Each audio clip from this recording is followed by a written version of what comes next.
Bagian 3, pentingnya menjaga kesehatan. Pertama, menjaga pola makanan yang sehat. Menjaga pola makanan sangat penting karena akan sangat berpengaruh terhadap kesehatan. Apalagi kamu yang sedang berada di masa pertumbuhan. Dengan menjaga pola makan sehat berarti kamu menjaga keseimbangan nutrisi dalam tubuh. Menjaga pola makan sehat adalah menjaga keseimbangan nutrien yang dibutuhkan tubuhmu. Nutrien adalah bahan gizi yang terdapat pada makanan. Berikut adalah beberapa jenis makanan sehat yang perlu kamu konsumsi. Pertama, buah-buahan. 2, sayuran. 3, susu rendah lemak. 4, daging bebas lemak. 5, ikan, kacang-kacangan, telur, dan biji-bijian. Manfaat sayuran dan buah-buahan. Sayuran adalah makanan yang bisa kamu dapatkan dari tanaman seperti biji-bijian, akar-akaran, dedaunan, tangkai, ubi-ubian, dan bunga. Kategori sayuran yang dimaksud di sini adalah tanaman yang bisa dimasak dan dimakan, di antaranya sawi, selada, daun pepaya, daun singkong, kapri, buncis, poro, keledai, dan lain-lain. Para peneliti menemukan bahwa kebanyakan sayuran mengandung bahkan menjadi sumber vitamin, mineral, dan serat. Selain itu, sayuran sangat rendah lemak dan kalori. Yang kedua yaitu manfaat buah-buahan. Buah-buahan adalah tumbuhan yang bisa dimakan. Namun tentunya di sini bukan masalah makanannya yang penting dari buah-buahan, tetapi kandungannya. Beberapa kandungan yang dimiliki buah-buahan adalah vitamin A yang sangat baik untuk penglihatan. Vitamin A juga sangat penting untuk kesehatan lapisan luar sel-sel dalam kulit. Selain vitamin A, ada pula vitamin C. Vitamin C ini sangat penting bagi tubuh sebagai antioksidan alias penangkal radikal bebas. Manfaat susu dan keju. Jika tubuh berada dalam masa pertumbuhan, keju maupun susu kaya akan kandungan kalsium. Kalsium sangat dibutuhkan pada masa pertumbuhan. Manfaat kalsium pastinya kamu sudah tahu.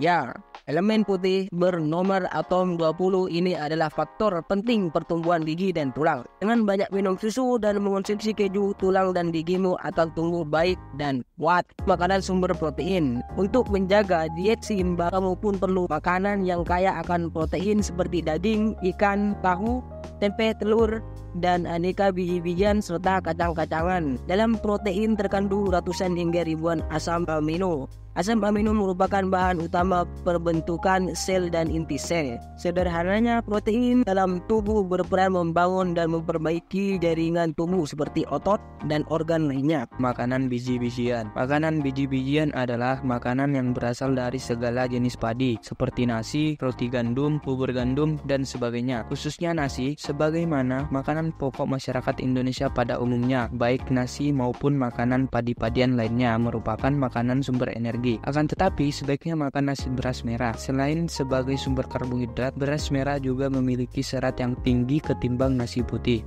Pentingnya lemak. Lemak dapat menyebabkan kegemukan bagi tubuhmu, tetapi pada takaran tertentu, lemak sangat dibutuhkan oleh tubuh sebagaimana salah satu nutrien penting. Pada saat seseorang tidak mendapatkan makanan, lemak akan menjadi cadangan makanan bagi tubuh sehingga metabolisme tubuh tetap terjaga. Selain itu, lemak juga berfungsi menjaga kulit dan rambut. Tetapi kamu juga harus berhati-hati, jangan sampai kelebihan lemak. Bisa-bisa bukannya sehat malah jantungan. Oleh karena itu, lemak yang kamu butuhkan setiap hari adalah 25 hingga 53% dari total kalori setiap hari. Lemak tak jenuh sangat baik untuk kesehatanmu selama tidak memakan secara berlebihan. Kamu dapat menemukannya pada zaitun, jagung, minyak kedelai, ikan salmon, tuna, kacang almond, kacang mede, dan sebagainya. Pentingnya zat besi. Jika kamu merasa pusing, mata berkunang-kunang, mual, dan agak limbung pada saat berdiri dari duduk atau tidur, berarti kamu kekurangan zat besi. Nah, zat besi adalah mineral penting bagi darah. Kekurangan zat besi dapat memengaruhi pertumbuhanmu. Untuk mengatasinya, kamu bisa memakan makanan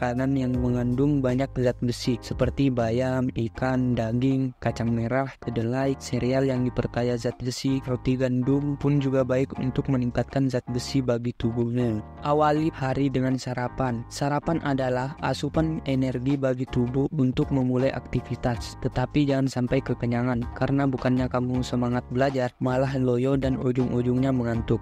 Sarapan bisa berupa roti, bubur, sereal, atau apapun yang menyehatkan yang dapat menganjal perutmu sampai jam istirahat, tetapi tidak sampai membuatmu kekenyangan. Yang kedelapan, membawa bekal dari rumah. Jajanan sekolah saat ini, baik dari tampilan maupun aroma, sangat menggiurkan. Mungkin lebih baik jika kamu mengonsumsi makanan yang sehat dan seimbang kadar nutrisinya. Apapun menu bekalmu yang jelas menyehatkan, makanan yang dimasak sendiri jauh lebih baik dan sehat daripada jajanan di pinggir jalan.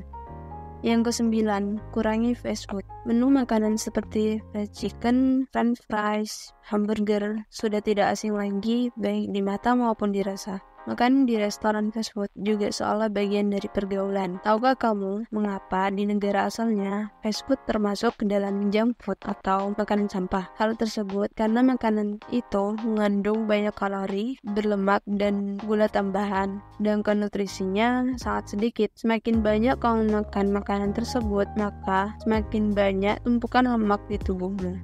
Yang ke-10, minuman segar belum tentu menyegarkan badan. Aneka macam jenis minuman berseliweran di layar kaca. Dari kemasan dan rasa begitu mengundang selera, seperti soda, jus buah, isotonik, dan lain sebagainya. Tetapi semua itu mengandung gula tambahan atau gula buatan. Seperti minuman isotonik, jika dikonsumsi terlalu banyak, bisa berbahaya bagi kesehatan. Minuman teh mungkin lebih baik dibandingkan kedua jenis minuman sebelumnya. Tetapi kandungan dari teh akan berkurang setelah dicampur dengan gula. Daripada kamu memilih aneka minuman seperti di atas, lebih baik kamu minum susu yang rendah lemak. Selain itu, kamu juga bisa minum air mineral, ini mana jauh lebih baik dan aman. Kegiatan fisik.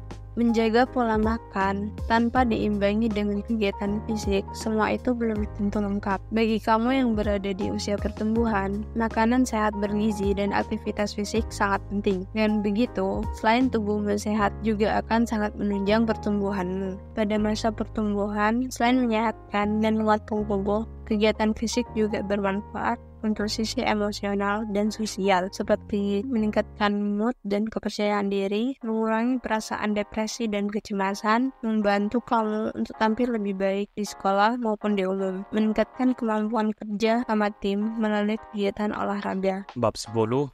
Mengenal makanan sehat dan aman. Apa yang dimaksud dengan makanan sehat dan aman? 1. Asupan sehat. Asupan sehat adalah makanan yang memenuhi standar kesehatan dan baik untuk tubuh. Makanan yang sehat, menurut saran ahli nutrisi, adalah makanan yang dapat menunjang aktivitas pertumbuhan dan pemeliharaan tubuh. 2. Asupan aman. Asupan yang aman bagi tubuh adalah makanan yang selain menyehatkan, juga bebas dari sumber penyakit. Makanan tersebut harus benar-benar bersih dan bebas dari kandungan mikroba, kimia, tambahan pangan yang melebihi ambang batas sehingga aman dari resiko keracunan atau bahaya kesehatan lainnya. Selanjutnya yaitu mengenal makanan bergizi. Makanan bergizi adalah makanan yang mengandung zat penting bagi kesehatan tubuh. Gizi itu sendiri adalah zat makanan pokok yang diperlukan bagi pertumbuhan dan kesehatan tubuh. Berikut adalah nutrisi-nutrisi penting yang dibutuhkan oleh tubuh. 1. Karbohidrat. Karbohidrat adalah komponen energi yang terdapat pada makanan. Makanan yang banyak mengandung karbohidrat adalah roti, sereal, pasta, jagung, kacang-kacangan, beras, gandum, kentang, kacang polong, kacang hijau, buah-buahan, madu, maple, bahkan gula. 2. Protein. Protein adalah bahan utama pembentukan sel dan inti sel. Protein bisa didapat dari hewan dan tumbuhan. Protein yang didapat dari hewan disebut protein hewani, sedangkan protein yang didapat dari tumbuhan disebut protein nabati. Protein hewani misalnya telur, susu, daging, dan ikan, sedangkan protein nabati misalnya jagung, kacang-kacangan, beras, gandum, kentang, kacang polong, kacang hijau, buncis, tahu, dan tempe. Yang ketiga adalah lemak. Lemak adalah zat minyak yang melekat pada daging. Fungsinya dalam tubuh adalah melindungi sel-sel tubuh, menutup luka dengan cara membekukan darah pada saat bagian tubuh terluka seperti teriris pisau. Lemak biasanya terdapat pada daging atau telur hewan, tetapi terdapat pula pada tumbuhan seperti buah alpukat, zaitun,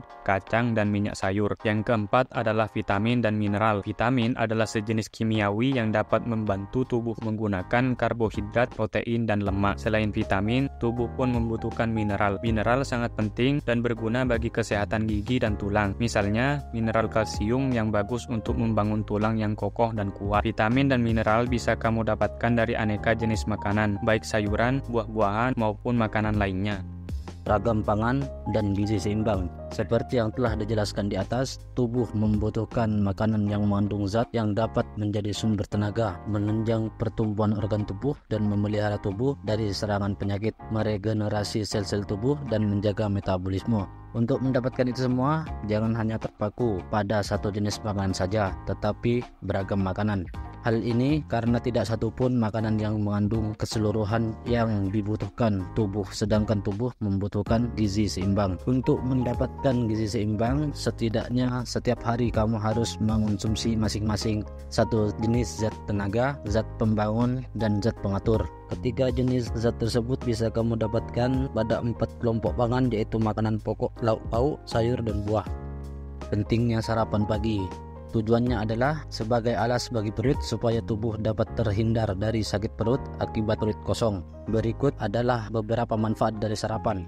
Yang pertama, menjaga kesehatan tubuh. Yang kedua, menurunkan risiko diabetes. Yang ketiga, energi awal. Yang keempat, menyegarkan otak dan meningkatkan konsentrasi. 5. Mengurangi stres.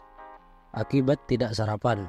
Seperti yang telah dijelaskan di atas, jika kamu tidak sarapan sebelum mulai aktivitasmu, kamu akan mendapati kebalikan dari manfaat sarapan di atas. Misalnya, daya konsentrasimu akan berkurang karena otakmu kurang nutrisi. Kamu akan cenderung lemas, mengantuk, dan merasa pusing. Kebiasaan tidak sarapan atau makan pagi akan membuatmu rentan terhadap penyakit karena kebiasaan tidak sarapan akan memicu timbulnya masalah gizi.